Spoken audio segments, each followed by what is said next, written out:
बिहार के ज्यादातर जिलों में शनिवार को मौसम सामान्य रहा। 13 जिलों का अधिकतम तापमान 40 डिग्री सेल्सियस से अधिक दर्ज किया गया। हालांकि सोमवार यानी 22 मई से राज्य में मौसम का मिजाज बदलेगा और लोगों को गर्मी से राहत मिलेगी। मौसम विभाग के अनुसार राज्य में 22 से 24 मई तक तेज हवा के साथ बारिश होने की संभावना है। 22 मई को 14 जिले, 23 मई को 19 जिले और 24 मई को राज्य के सभी जिलों में तेज हवा के साथ बारिश और आकाशीय बिजली को लेकर येलो अलर्ट जारी किया गया है। जहां तक तापमान का बात है तो तापमान साउथ बिहार में 24 घंटे तक कोई विशेष परिवर्तन की संभावना नहीं है, लेकिन उसके बाद 2 से 3 डिग्री भी बढ़ने की संभावना है साउथ बिहार में। और नॉर्थ बिहार में आप देखेंगे कि अगले 3 दिनों के दौरान कोई विशेष परिवर्तन की संभावना नहीं है, लेकिन उसके बाद आप तापमान में 2 से 3 डिग्री तक कमी देखने को मिलेगी नॉर्थ बिहार में, उत्तरी बिहार में।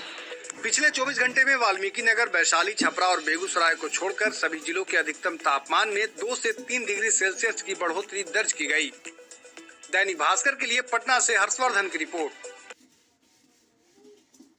दुनिया का सबसे ताकतवर देश अमेरिका कर्ज की वजह से दिवालिया होने की कगार पर है। हालात इतने खराब हैं कि ऑस्ट्रेलिया के सिडनी में होने वाले क्वाड मीटिंग से जो बाइडेन को अपना नाम वापस लेना पड़ा। अगर 1 जून तक सरकार और विपक्ष में समझौता नहीं हुआ तो सैलरी, पेंशन और मेडिकेयर जैसी सुविधाएं बंद होने के साथ 70 लाख से ज्यादा नौकरियां जा सकती हैं। आज भास्कर एक्सप्लेनर में जानेंगे कैसे अमेरिका सिर से लेकर पैर तक कर्ज में डूब रहा है।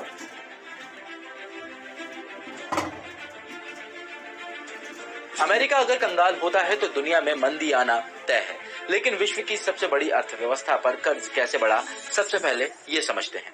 आंकड़े बताते हैं कि अमेरिका ने पिछले 50 से 60 सालों में टैक्स से होने वाली अपनी कमाई से ज्यादा खर्च किया है। मतलब बचत कम, खर्च ज्यादा। इन्हीं खर्चों को पूरा करने के लिए वो लोन लेता है। अमेरिका पर आज 26,000 लाख करोड़ रुपए का कर्ज है, लगभग भारत की 10 साल की जीडीपी के बराबर। इतना ही नहीं, अगर अमेरिका आज अपनी पूरी अर्थव्यवस्था को बेच देता है तो भी वो लोन पूरा नहीं उतार पाएगा। कई देशों को कर्ज देने वाला अमेरिका कैसे लोन लेता है, अब ये जानते हैं। अमेरिका दूसरे देशों और कंपनियों से बॉन्ड के जरिए लोन लेता है। बॉन्ड यानी एक तरह के दस्तावेज जिस पर हर साल वो कुछ इंटरेस्ट देता है। इस लोन की सारी प्रोसेस अमेरिका ट्रेजरी डिपार्टमेंट के हाथों में होती है। बॉन्ड के जरिए कितना लोन लिया जाएगा, इसके लिए साल 1917 में एक कानून बनाया गया जिसमें लोन की एक सीमा तय की गई। 1960 से लेकर अब तक अमेरिका की संसद इस लिमिट को 78 बार बढ़ा चुकी है। इसके बावजूद अमेरिका ने इस लिमिट को भी क्रॉस कर दिया।